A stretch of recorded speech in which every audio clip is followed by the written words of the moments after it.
Welcome back and Happy New Year. Yes, man. We here. We made it. 2025.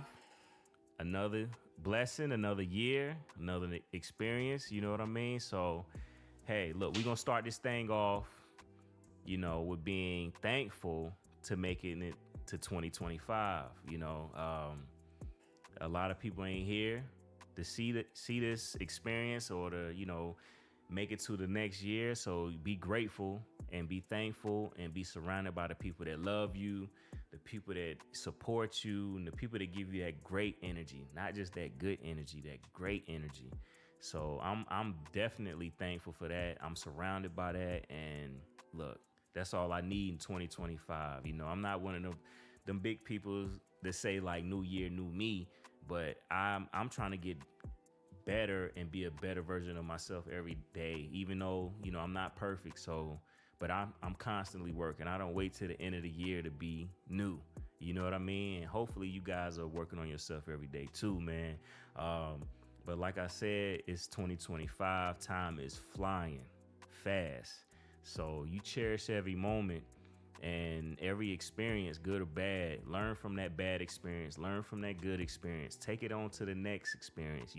Share it with your friends and family. Pass it down and like make their journey a little bit less painful if you can share some type of knowledge with them or something. Like that's what life is all about. And to make it to 2025, me personally, is crazy. I know where I came from. Maybe one day I'll share that. But yeah, I'm glad to be here. And the people that, my family, friends, I'm glad they still here too. I lost a few and, rest in peace to them.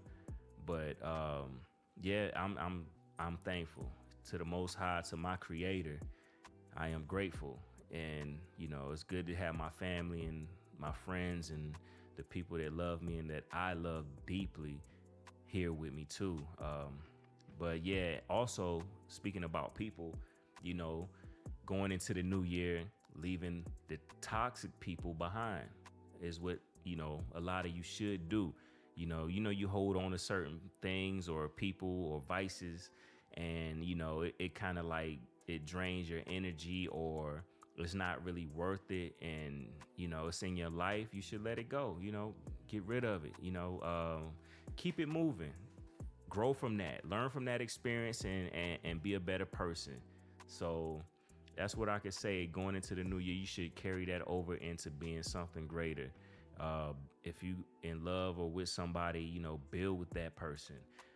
Make that experience better. Like make this year a better year than last year. And then once you hit that year, make that day better than the last day.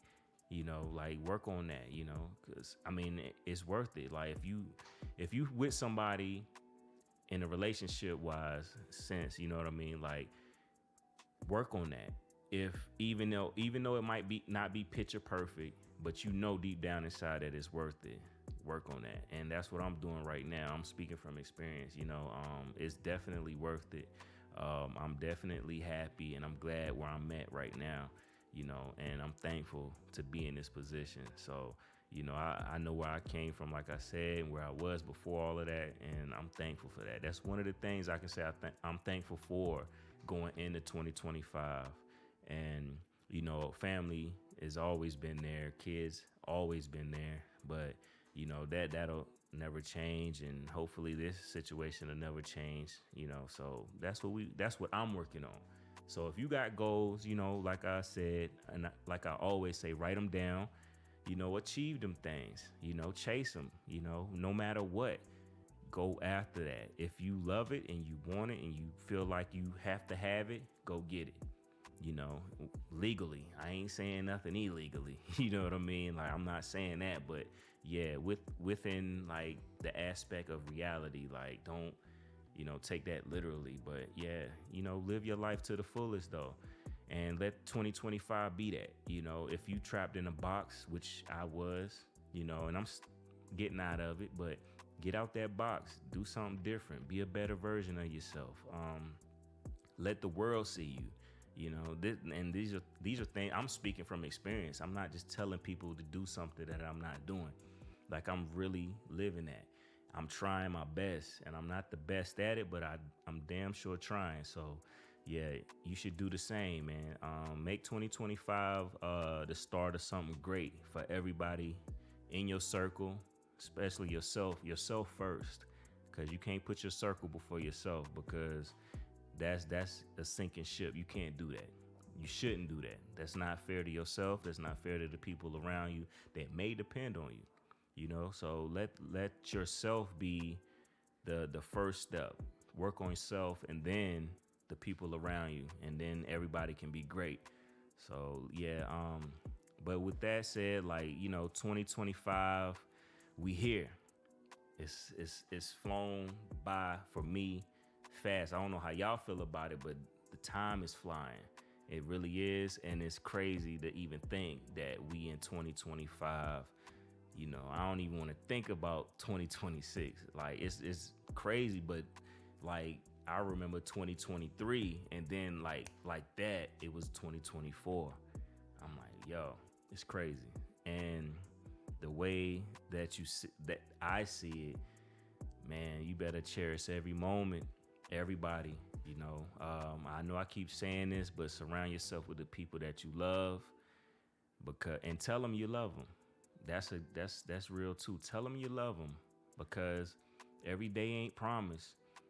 I tell mine every day, at least once or twice a day, you tell them you love them, because things happen. God forbid. I don't wish that on nobody, but you should let people know that the people that you love, you should let them know that you love them.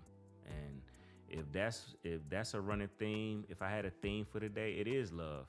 Tell, to show love, and get it in return, and also be the best version of yourself. But yeah, man, it's a good time. It's New Year's. Hopefully you ain't drink too much. Eat some good food before you drink. You know how that go. Some good music, good times. Stay off them streets if you drinking. I would recommend you just stay home, even if you're not drinking, because you got some knuckleheads out there that don't listen to that, and they drink and drive, unfortunately. But yeah, stay off the road, stay home. The drama with the clubs and all that, stay away from that. Just be home, be at peace. What's wrong with being peaceful? But yeah, I'm gonna take these off. They done fell off. But yeah, so yeah, that's what it is, man. We here. We're gonna talk a little bit about a few things. Well, maybe basically one thing, but it's gonna be a little lighthearted video for today. And then after the holidays, I know I did a little lighthearted one for the Christmas/New Year, the previous one, but we're gonna do another one today, and then after that, we back on grind mode. I just wanted to put something out for my people, to let y'all know that I know you listening and you watching, and I gotta give you the content that you deserve, and that I'm serious about this thing. So this is what we here for. We gonna jump into this topic soon, and we'll be right back.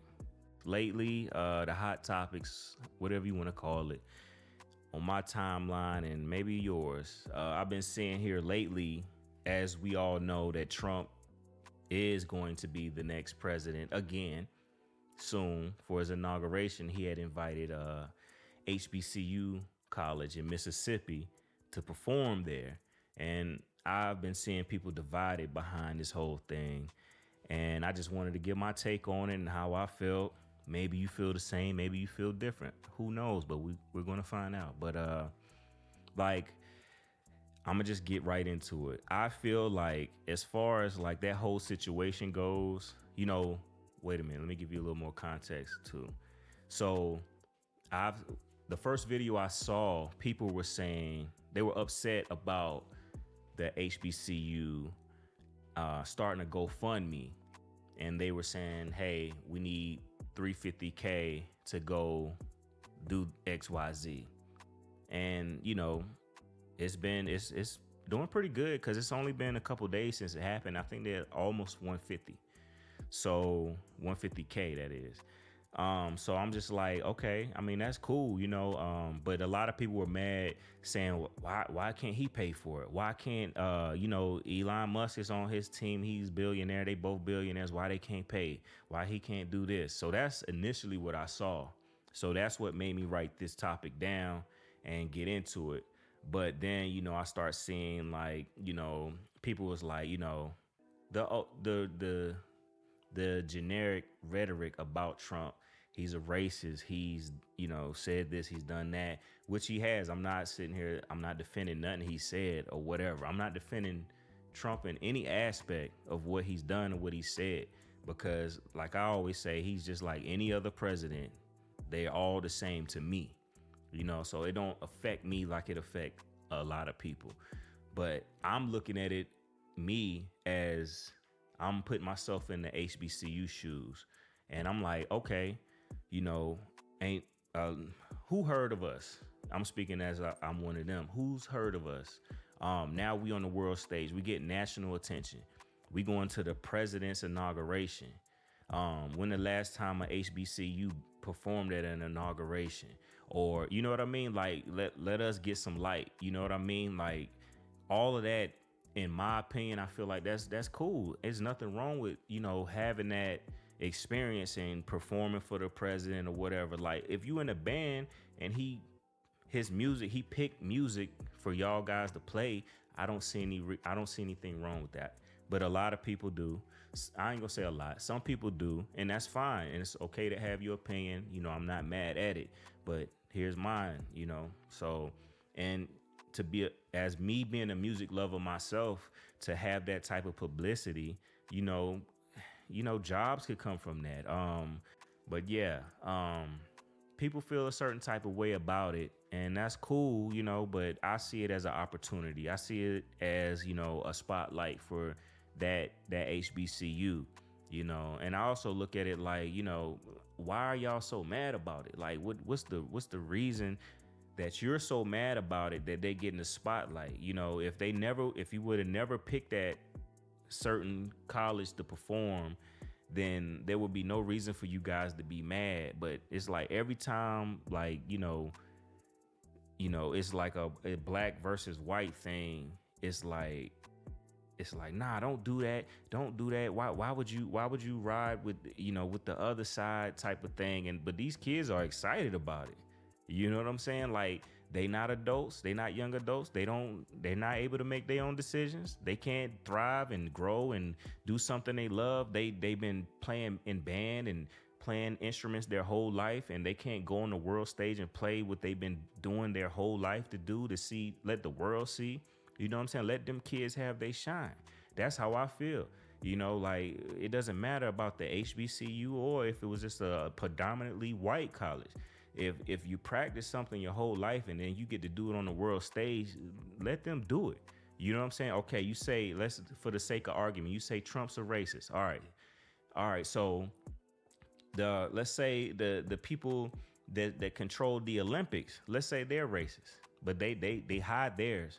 But guess what?